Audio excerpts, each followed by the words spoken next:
فينبغي للإنسان أن يعظ الناس بالقرآن، بالسنة، بكلام الأئمة، بكل ما يلين القلوب ويوجهها إلى الله عز وجل. ثم ذكر المؤلف رحمه الله أنه ينبغي الاقتصاد في الموعظة، يعني أن لا تكثر على الناس فتملهم وتكره إليهم القرآن والسنة وكلام أهل العلم، لأن النفوس إذا ملت كلت وتعبت وسئمت وكرهت الحق وإن كان حقا.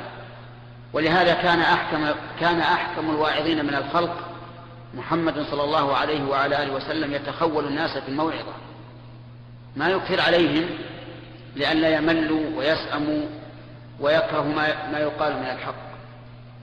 ثم صدر المؤلف هذا الباب بقوله تعالى: ادع إلى سبيل ربك بالحكمة والموعظة الحسنة وجادلهم بالتي هي أحسن. ادع إلى سبيل ربك يعني إلى دين الله، لأن سبيل الله هو دين الله، حيث إنه يوصل إلى الله تعالى، فإن من سلك هذا الدين أوصله إلى الله سبحانه وتعالى. ولأن هذا الدين وضعه الله عز وجل وشرعه لعباده، فلهذا أضيف إليه فقيل سبيل الله. ادع إلى سبيل ربك بالحكمة والموعظة الحسنة وجادلهم بالتي هي أحسن، بثلاثة أمور.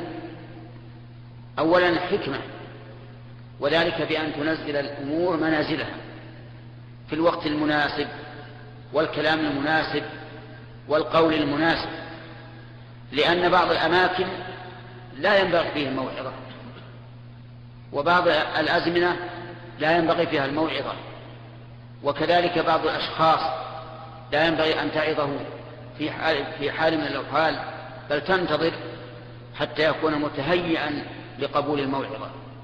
ولهذا قال بالحكمة. قال العلماء الحكمة وضع الأشياء في مواضعها. الثاني الموعظة الحسنة، يعني اجعل دعوتك مقرونة بموعظة حسنة، موعظة تلين القلب، ترققه، توجهه إلى الله، تكون حسنة. إن كان الترغيب فيها أولى فبالترغيب، إن كان الترهيب والتخويف فيها أولى فبالتخويف والترهيب. كذلك حسنة من حيث الأسلوب والصياغة، تكون حسنة مقبولة. كذلك حسنة من حيث الإقناع، بحيث تأتي بموعظة يكون فيها أدلة مقنعة، أدلة شرعية وأدلة عقلية تسند الشرعية، لأن بعض الناس يقنع بالأدلة الشرعية كالمؤمنين الخلص، فإن الله يقول: وما كان لمؤمن ولا مؤمنة إذا قضى الله ورسوله أمرا أن يكون لهم الخيار من أمرهم. ومن الناس من لا يكتفي بالأدلة الشرعية، يحتاج أن تسند الأدلة الشرعية عنده بأدلة عقلية. ولهذا يستدل الله سبحانه وتعالى في آيات كثيرة بالأدلة العقلية على ما أوحاه إلى نبيه من الأدلة الشرعية. انظر مثل إلى البعث بعد الموت. البعث بعد الموت أنكره الكفار وقالوا: من يحيي العظام وهي رميم؟ كيف يموت الإنسان تأكل الأرض عظامه ولحمه وجلده، كيف يبعث؟ فأجاب الله: قل يحييها الذي أنشأها أول مرة. من الذي خلق هذه العظام أول مرة؟ هو الله. وإعادة الخلق أهون من ابتدائه، وهو الذي يبدأ الخلق ثم يعيده وهو أهون عليه. أوليس الذي خلق السماوات والأرض بقادر على أن يخلق مثلهم؟ بلى. هذه أدلة عقلية، الاستدلال بالمبدأ على المعاد. وكذلك يستدل الله عز وجل على إمكان البعث بإحياء الأرض بعد موتها، فإن الله تعالى ينزل المطر على أرض هامدة قاحلة ليس فيها خضراء فتصبح الأرض مخضرة بهذا المطر. من الذي أحيا هذا النبات؟ إلا الله. فالذي أحيا هذا النبات بعد يبسه وموته قادر على إحياء الموتى. ولا بد من حياة أخرى، لأنه ليس من الحكمة أن الله ينشئ هذا الخلق ويمدهم بالنعم والرزق وينزل عليهم الكتب ويرسل إليهم الرسل ويشرع الجهاد لأعداء الله، ثم تكون المسألة بس دنيا تروح؟ ما يمكن هذا خلاف الحكمة. بل لا بد من حياة أخرى هي الحياة الحقيقية، كما قال تعالى: يقول يا ليتني قدمت لحياتي. نسل الدنيا كلها لأن ما هي شيء، راح. الحياة الحقيقية حياة الآخرة: ربنا آتنا في الدنيا حسنة وفي الآخرة حسنة وقنا عذاب النار. قال: وجادلهم بالتي هي أحسن. يعني إذا وعظت موعظة حسنة وصار الإنسان يجادل ولم يقبل، جادل، لا تنسحب، لكن جادل بالتي هي أحسن، من حيث الأسلوب ومن حيث العرض ومن حيث الإقناع. إذا استدل عليك بدليل فحاول إبطال دليل، فإذا كان إبطال دليله يقول فانتقل إلى دليل آخر، لا تأخذ بالجدال معه، انتقل إلى دليل آخر لا يستطيع مجادلتك فيه. انظر إلى إبراهيم عليه الصلاة والسلام لما حاجه الرجل في الله: ألم تر إلى الذي حاج إبراهيم في ربه أن آتاه الله الملك إذ قال إبراهيم ربي الذي يحيي ويميت. يعني وأنت لا تستطيع أن تحيي وتميت. قال: أنا أحيي وأميت. يقول المجادل المعاند: كيف يحيي ويميت؟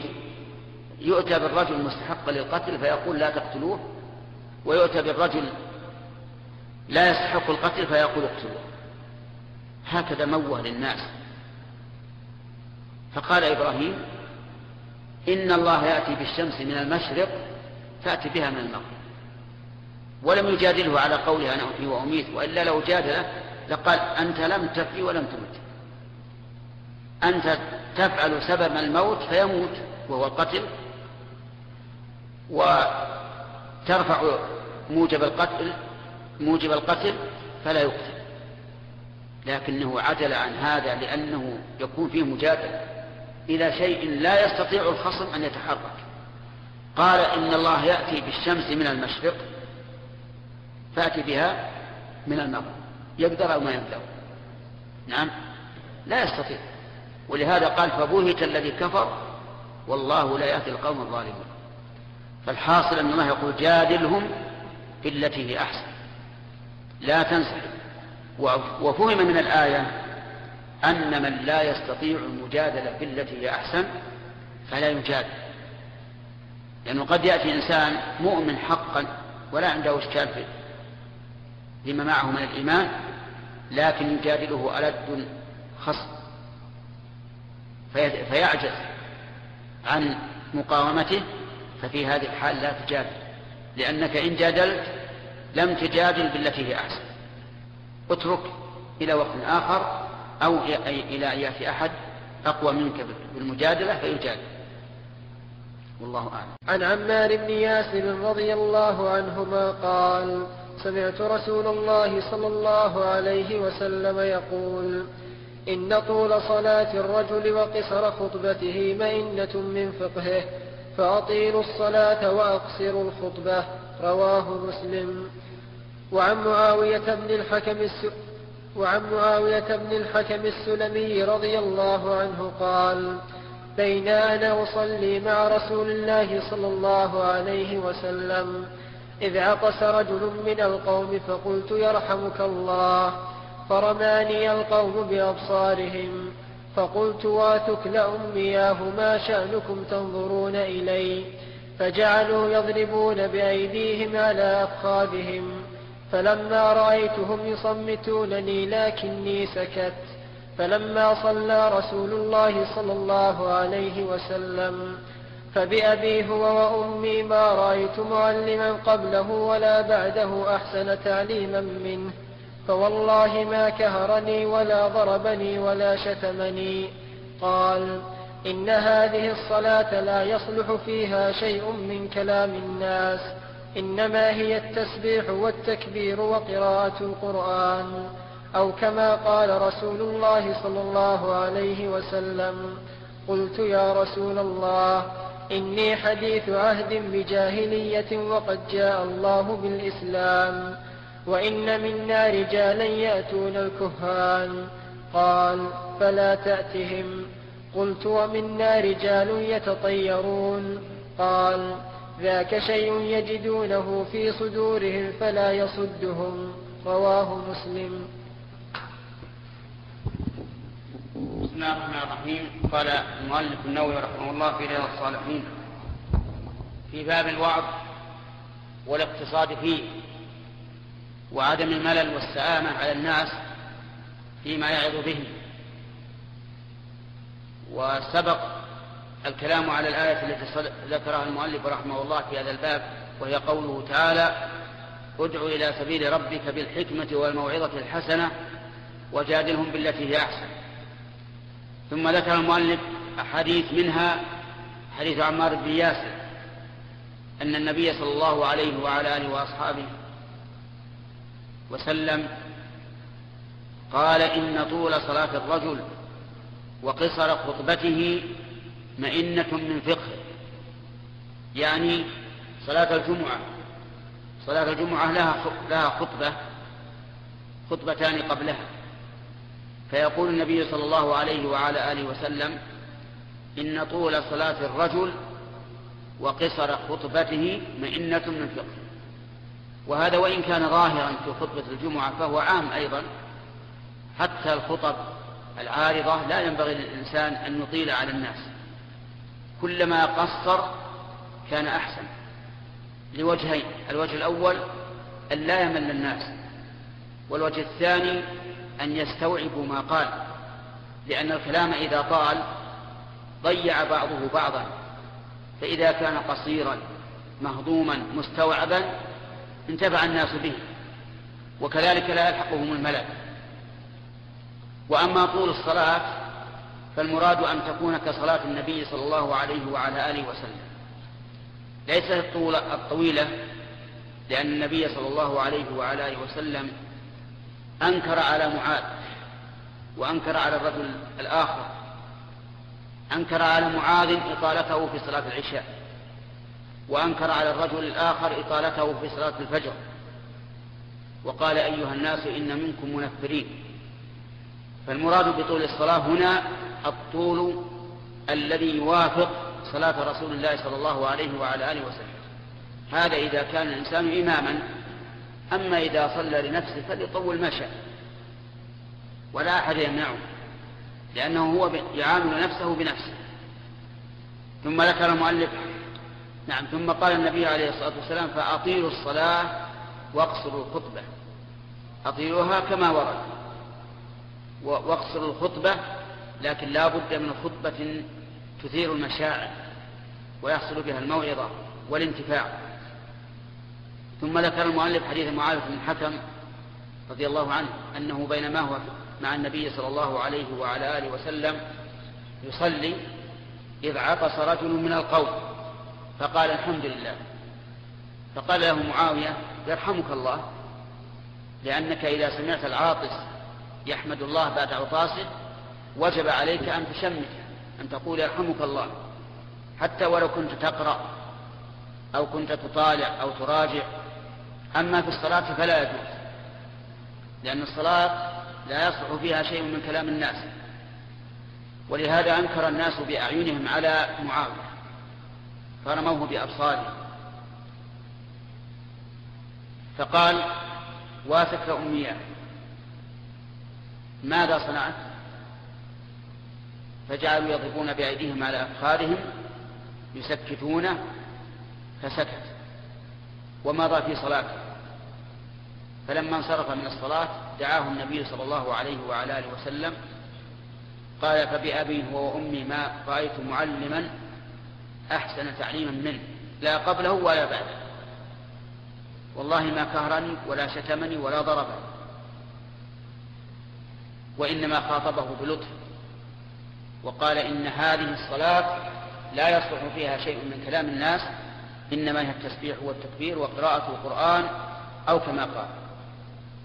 فهذه موعظة قصيرة مفيدة انتفع بها معاوية ونقلها إلى من بعده.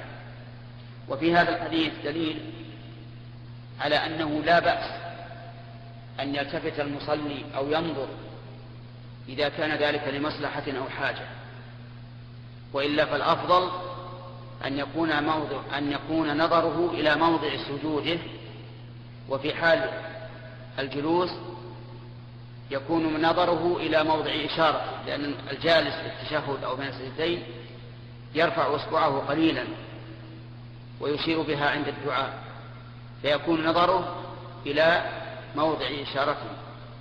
وأما في حال القيام والركوع فينظر إلى موضع سجوده. وقال بعض العلماء ينظر تلقاء وجهه، والأمر في هذا واسع، إن شاء نظر إلى موضع سجوده وإن شاء نظر تلقاء وجهه، لكن إذا حصلت حاجة والتفت فإن ذلك لا بأس به. وفيه أيضا أن العمل اليسير في الصلاة لا يضر، لأن الصحابة جعلوا يضربون بأيديهم على أفخاذهم ولم ينكر عليهم النبي صلى الله عليه وعلى آله وسلم، إلا أنه قال إذا نابكم شيء فليسبح الرجال وتصفق النساء. وفيه دليل على أن الكلام في الصلاة لا يجوز وأنه مبطل لها، إلا إذا كان الإنسان جاهلا أو ناسيا أو غافلا. فمثلا لو أن أحدا سلم عليك وأنت تصلي أو طق الباب وأنت تصلي فقلت غافلا ادخل، أو قلت عليكم السلام ناسيا أو غافلا فصلاتك صحيحة، لأن الله لا يؤاخذ الإنسان بالجهل أو بالنسيان أو بالغفلة، لا يؤاخذكم الله باللغو في أيمانكم ولكن يؤاخذكم بما كسبت قلوبكم. ومن ذلك من فوائد الحديث حسن تعليم النبي صلى الله عليه وعلى آله وسلم، وأنه يعلم بالرفق واللين،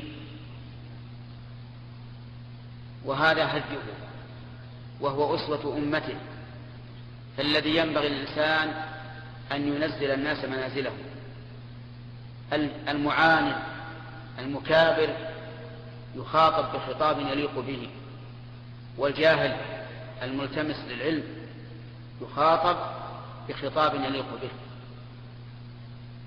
ومن فوائد هذا الحديث أن الصلاة لا يصلح فيها شيء من كلام الآدميين، وإنما هي التسبيح والتكبير وقراءة القرآن أو كما قال. والصلاة كما نعلم فيها قراءة القرآن، فيها تكبير، فيها تسبيح، فيها دعاء، فيها تشهد، حسب ما هو معروف عند المسلمين.